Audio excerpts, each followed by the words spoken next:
सबसे पहला क्वेश्चन इसमें दिया गया है, determine the critical speed of A 1000 kilogram automobile travelling. यानी एक ऑटोमोबाइल है, गाड़ी है, जिसका उसने मास दिया हुआ है, mass m is equals to 1000 kilogram on a concrete road with expansion joint spaced 12 metre apart. उसने क्या दिया हुआ है कि स्पेस दिया हुआ है कितना, 12 मीटर। स्पेस यानी डिस्टेंस, यानी यहाँ से यहाँ तक ट्रेवल कर रहा है, वो स्पेस उसने दिया है 12 metre apart. 12 metre means 12 metre क्या है, 12 मीटर है डिस्टेंस, डिस्टेंस है 12 metre apart. If the static deflection of the spring system is 50 mm, static deflection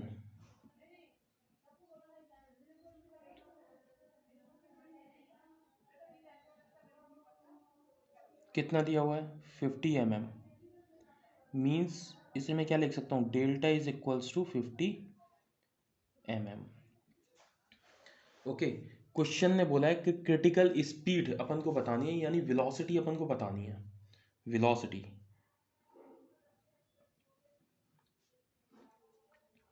okay, अपन लोग एक चीज जानते हैं कि ओमेगा एन जो होता है, वो ओमेगा एन क्या होता है, रूट के अंदर के अपॉन एम। क्लियर? या फिर इसे मैं रूट के अंदर जी अपॉन डिफ्लेक्शन भी लिख सकता हूँ, जी अपॉन डिफ्लेक्शन। कैसे कि के होती है स्टिफनेस, और स्टिफनेस इज इक्वल्स टू क्या होता है, load upon deflection. Load, load यानी वेट, और ये है मास। तो मास को मैं क्या लिख सकता हूँ, मास इज इक्वल्स टू होता है वेट अपॉन ग्रेविटी, जी। तो इसे मैं डब्ल्यू अपॉन जी लिख सकता हूँ।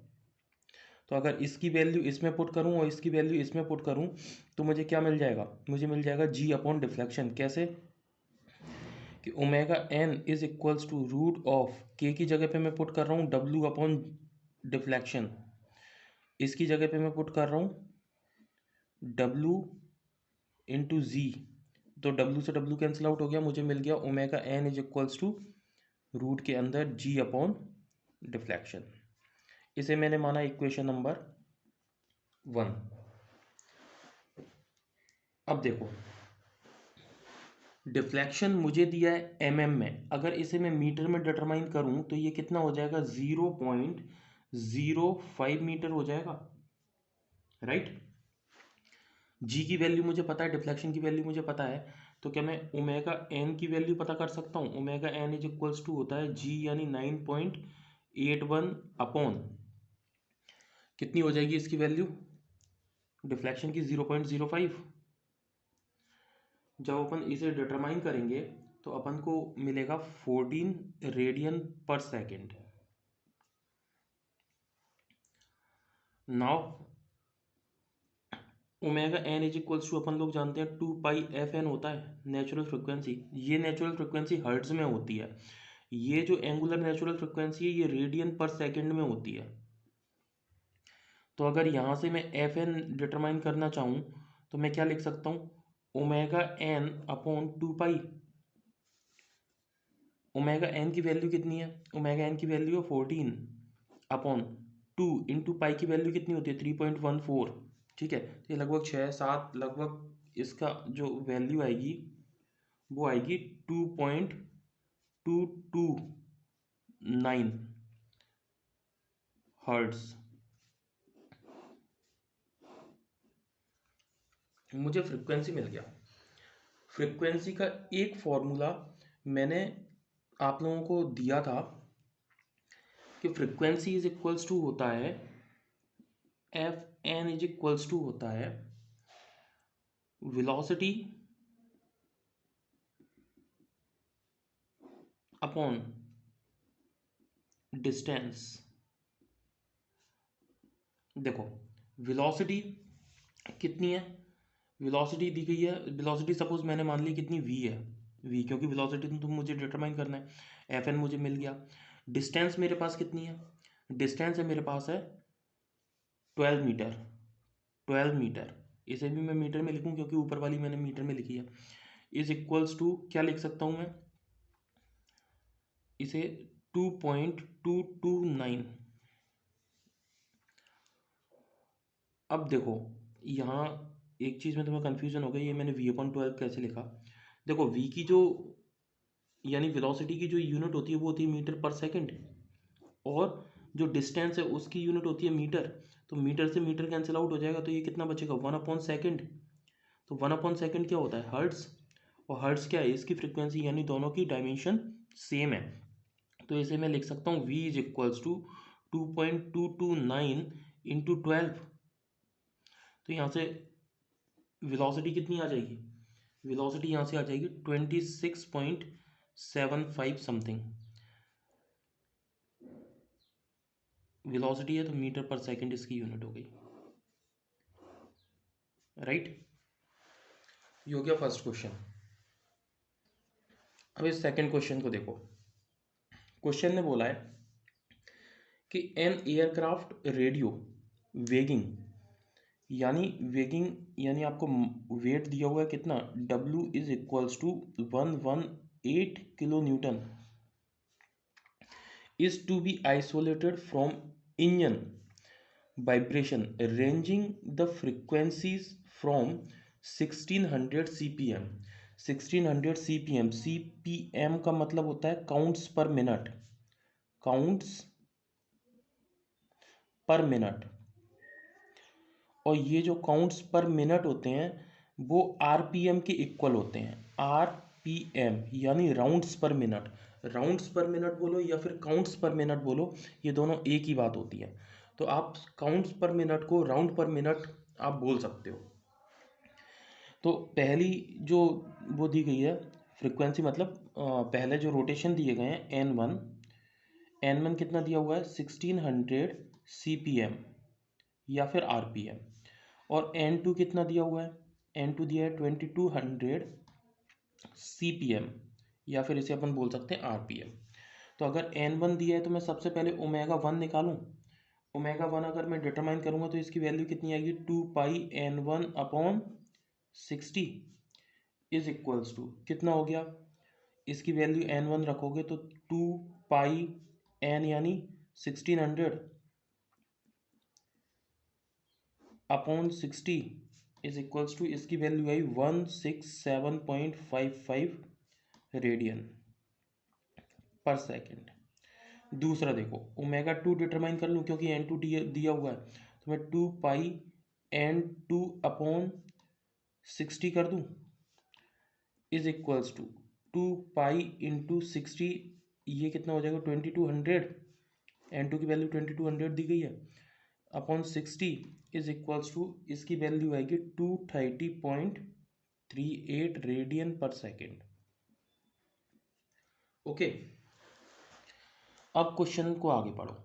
When static deflection must the isolator have for 85% isolation.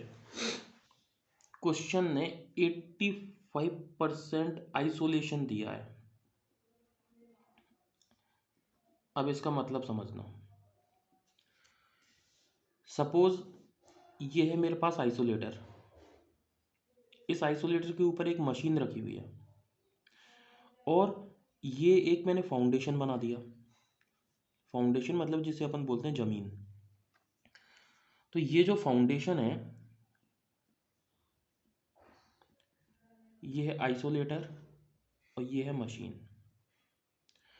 Machine ने वाइब्रेशन ट्रांसमिट की है, ठीक है, वाइब्रेशन मशीन ने कितने ट्रांसमिट किए 100%।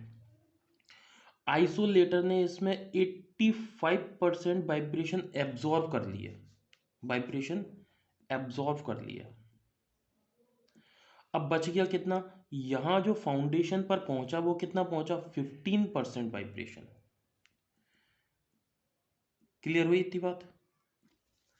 मतलब मशीन ने जितने वाइब्रेशन दिए उसका 85% वाइब्रेशन इसने आइसोलेटर ने एब्जॉर्व कर लिया, और कितना बच गया आपके पास? आइसोलेटर देखो, आइसोलेटर हैव मतलब आइसोलेटर के पास 85% है। आइसोलेटर क्या काम करता है? वाइब्रेशन को एब्जॉर्व करने का काम करता है।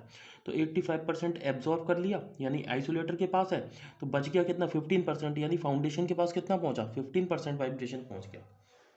ठीक है, तो अब देखो, अपन जानते हैं कि ट्रांसमिसिबिलिटी रेशियो बराबर कितना होता है? ट्रांसमिसिबिलिटी रेशियो बराबर होता है एफ टी, यानी force transmitted upon total force. तो फोर्स ट्रांसमिट कितना हुआ है? 15%। 15% फोर्स ट्रांसमिट हुआ है यहाँ पे, यानी वाइब्रेशन ट्रांसमिट कितने हुए? 15%। और टोटल वाइब्रेशन कितने? 100%। तो अपने पास कितना आ गया? 0.15, यानी टी आर की वैल्यू अपने पास कितनी आ गई? ट्रांसमिसिबिलिटी रेशियो की वैल्यू आ गई अपने पास 0.15। अब ट्रांसमिसिबिलिटी रेशियो मुझे पता चल गया। अब मुझे पता क्या करना है?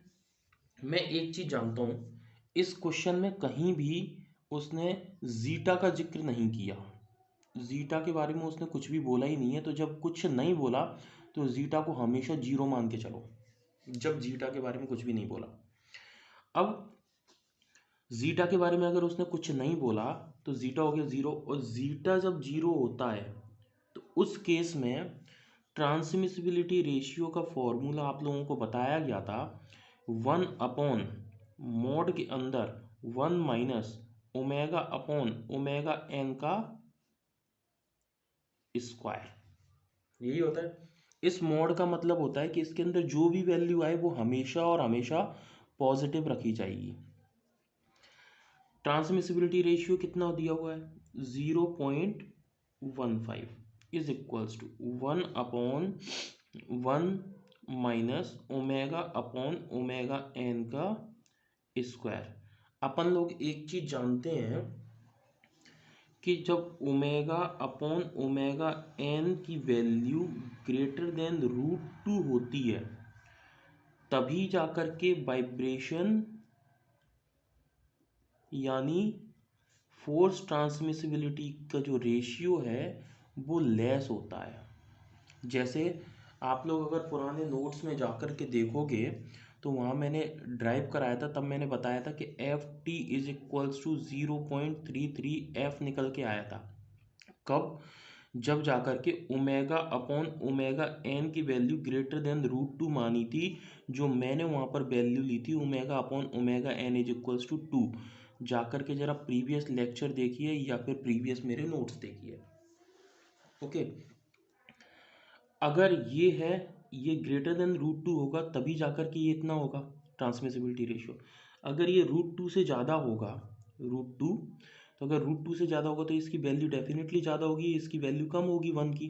तो क्या मैं इसे मॉड के अंदर अगर इसे लिख रहा हूँ तो क्या मैं इसे ये लिख सकता हूँ 0.15 is equals to 1 upon omega n का स्क्वायर -1। चाहे इसे ऐसे लिख लो चाहे इसे ऐसे लिख लो, कोई फर्क नहीं पड़ना उससे, क्योंकि मोड लगा हुआ है। ओके, अब इसका सॉल्यूशन आगे देखो। मुझे पता चल गया कि 0.15 ये है, तो 1 अपॉन ओमेगा एन का होल स्क्वायर -1 ये मैंने रख दिया। जैसे मैंने इसकी वैल्यू पुट की तो मुझे यहाँ से दिखेगा ओमेगा अपॉन ओमेगा एन की वैल्यू मैं डिटरमाइन कर लूँगा। तो ओमेगा अपॉन ओमेगा एन की वैल्यू आ रही है 2.769। ये हो गया ओमेगा अपॉन ओमेगा एन। अब फिर थोड़ा सा दिमाग लगाना। मैंने कहा कि transmissibility ratio is equals to 1 upon omega n है, इसका स्क्वायर -1 है, right?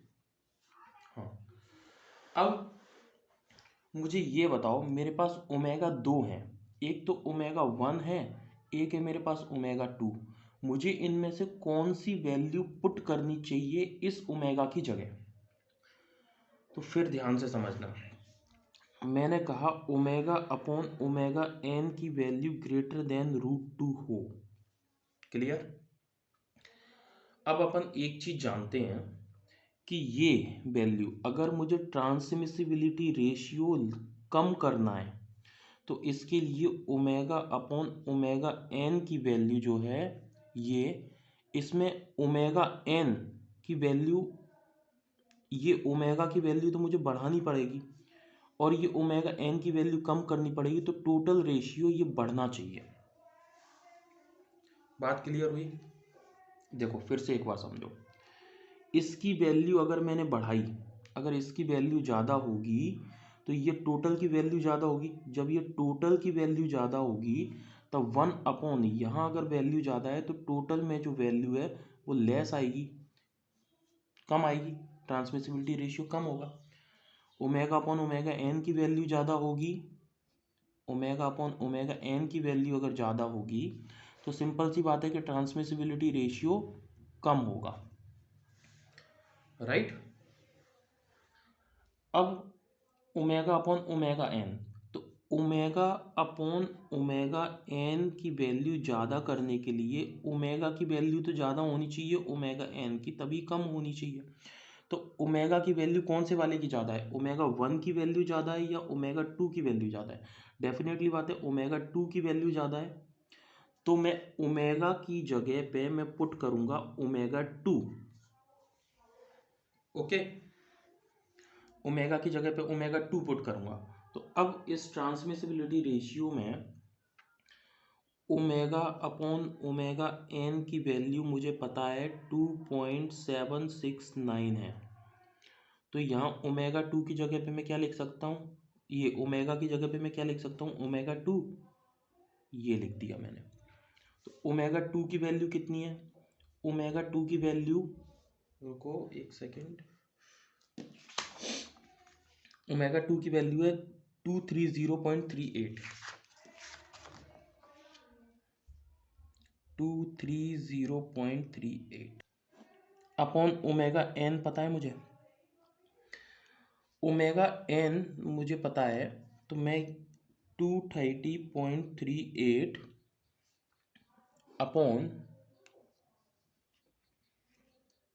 Omega n is equals to क्या लिख सकता हूँ, 2.769, राइट।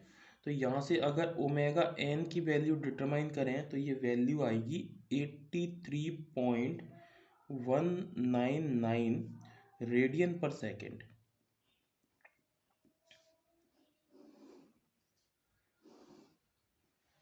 ओके, ओमेगा एन मुझे मिल गया।